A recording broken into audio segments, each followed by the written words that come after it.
Abrimos ya el último bloque con la presencia del economista José Da Pena para analizar la situación y las perspectivas de la economía argentina. José, ¿qué tal? ¿Cómo andás? Muy bien, muy buenas tardes. Muchas gracias por la invitación, Alejandro. Gracias a vos por estar aquí. Bueno, estamos a 3 semanas de las elecciones legislativas.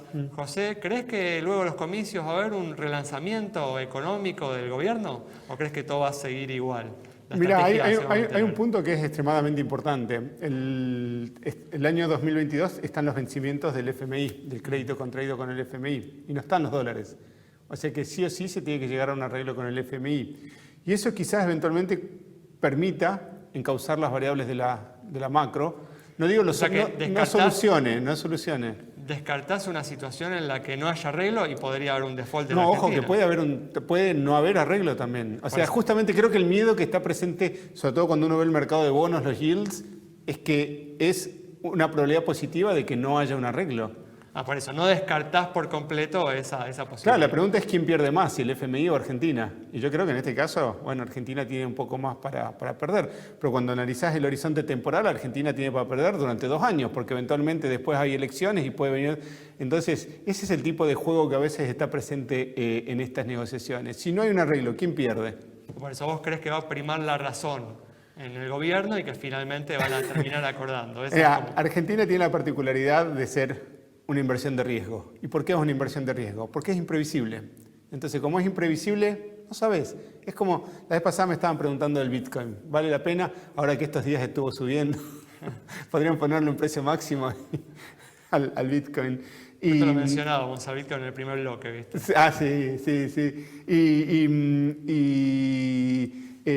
Cuando dicen, bueno, invertiría en Bitcoin, y bueno, quizás sí es una inversión especulativa, porque uno está especulando, pero una pequeña parte de la cartera. Entonces, cuando vos analizás a nivel internacional, con Argentina sucede lo mismo. No vas a invertir todo tu patrimonio en ese. No, pero nosotros sí, el punto es que nosotros estamos long con gran parte de nuestro patrimonio. Justo igual te adelantaste algo que te iba a preguntar después, pero terminemos de redondear la idea. Entonces, en principio, ves como lo más probable un acuerdo con el fondo. No sé si lo más probable, lo recomendable. Lo que sería lógico, es decir, pelearse con los acreedores externos no tiene demasiado sentido, sobre todo a la luz de que necesitas dólares y obviamente no los vas a conseguir de esa manera. Por eso, ¿y cuáles serían las consecuencias de no acordar con el fondo? Un mercado financiero mucho más inestable con una aceleración de la inflación posiblemente. No, el punto es que te afecta comercialmente. Es decir, gran parte de las relaciones comerciales de Argentina están vinculadas a otros países y hay aspectos que están vinculados al crédito.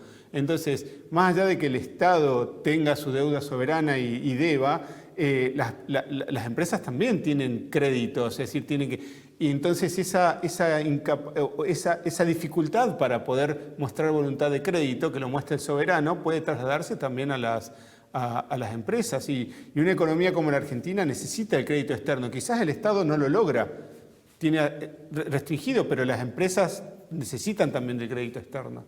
Muy bien. Hablando del tema de la inflación, ¿no? Sí. ¿Crees que luego de las elecciones va a haber un enfoque más razonable, más apropiado que el que se ha aplicado en estos últimos días con el tema del congelamiento de precios? El congelamiento de precios, bueno, ya creo que a esta altura todo el mundo sabe que no funciona o es un parche dentro de una estructura un poco más amplia, es decir, que tiene que venir acompañado de un plan. Tiene un propósito político de corto plazo, ¿no?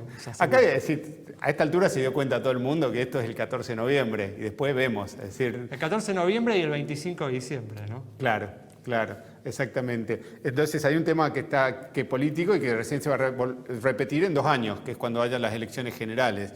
Ahora, hay mucho dinero emitido, hay tarifas atrasadas y el dólar está también atrasado. Entonces, a mí me da la sensación de que el año 2022 va a ser muy similar al año 2021. Entonces, todo eso dentro de lo que decía recién de la negociación con el FMI. El FMI te acepta tipo de cambios desdoblados, brecha cambiaria, una inflación del 50%. Ves el mercado de bonos y los bonos los bonos en pesos que no ajustan están suponiendo una inflación del 50%, 50 y pico por ciento por el año que viene.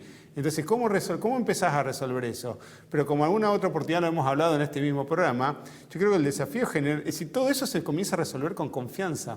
Con previsibilidad, con cierto norte, con cierto horizonte. ¿Qué tiene que pasar? Tiene que pasar que la gente se sienta cómoda vendiendo sus dólares. Sí, Hasta que no suceda eso, vamos a seguir con brecha, con riesgo país y con un Merval que esta semana estuvo dando señales de vida, ¿no? Sí, Al contrario que los bonos, Mira, que supuestamente los bonos anticipan. Te adelantás un poco a lo que te voy a preguntar todavía después, pero lo estoy dejando para el final. Pero bueno, justamente el primer paso para recuperar esa confianza es sin duda un acuerdo con el Fondo Monetario Internacional. Es que, por supuesto, es decir, nuevamente tenés que lograrlo. Quizás todo esto es parte de un show de negociación. No te voy a pagar, cuando en realidad sabés qué decir. Todo es parte de un show, pero que necesitas restablecer esa normalidad. Es decir, nos hemos acostumbrado tanto a la anormalidad. Una condición necesaria, no suficiente. Claro, ¿no? exactamente. Ojo que un acuerdo con el FMI sería muy similar a lo que se dio con la reestructuración de los bonos. Lo que hace es patear los vencimientos para adelante, no resuelve el problema. Me da la sensación de que no va a lograr crédito externo en los próximos 2 años el gobierno. Lo que quiere es no necesitar crédito externo. Va a tener igual un conjunto de condicionalidades que nos van a permitir ver por lo menos una luz al final del túnel. Es que un plan del FMI, pues fíjate que en el caso, por ejemplo, de Grecia o de Portugal, llevó muchos años también restablecer condiciones de confianza, pero en el caso de Grecia estaba Alemania detrás. Entonces, tenés un socio ahí que tiene peso para de alguna forma guiar. Argentina está con sus propias decisiones. Entonces, creo que vos fíjate si fuese un inversor de afuera. Ves el mercado de bonos con riesgo país 1.600 puntos y sin acuerdo con el FMI. Ves el mercado de acciones standalone. ¿Para qué? Y ahora, bueno, ya lo volviste a traer al tema y ahora sí te pregunto, ¿no? Porque en los últimos días los bonos argentinos mostraron, ¿no?, precios que se encuentran entre los más bajos en varios meses. ¿Ves una oportunidad de inversión ahí, teniendo en cuenta que cualquier buena noticia económica o política va a generar un salto importante? Y la verdad que cuánto más pueden caer, ¿no?, estos niveles que están, que son niveles de default, ¿no? Sí. Voy a hacer disclosure. Yo tengo bonos, entonces de alguna forma, si no fuese... Un minuto para redondear la idea. Pero lo veo como una inversión especulativa, es decir, es una inversión que está rindiendo el 20%. No, si ya es decir, fíjate que son bonos que son de muy largo plazo, o sea que la duration es bastante alta. Cualquier tipo de pequeño cambio, de pequeño ajuste de expectativas positivas le puede provocar un gran salto de ganancia de capital, pero para eso tiene que haber voluntad política. Pero bueno, esa buena noticia se puede dar, ¿no? Porque, por ejemplo, una victoria de la oposición en el 2023 podría ser algo que tenga un impacto muy positivo en esos bonos. Estamos hablando de algo que tiene un horizonte de 2 años. Exactamente, ¿no? Sí, si hay algo que uno pierde de vista es que no son bonos que rinden dentro de 2, 3, sino que hay bonos que son a mucho más largo plazo, ¿no? Muy bien. Bueno, José, muchas gracias. No, al contrario, gracias a ustedes por la invitación. Cerramos entonces el programa de hoy con el análisis de lo que puede suceder con la economía luego de las importantes elecciones legislativas del 14 de noviembre. Nos reencontramos el próximo miércoles a las 20:30 aquí en Metro.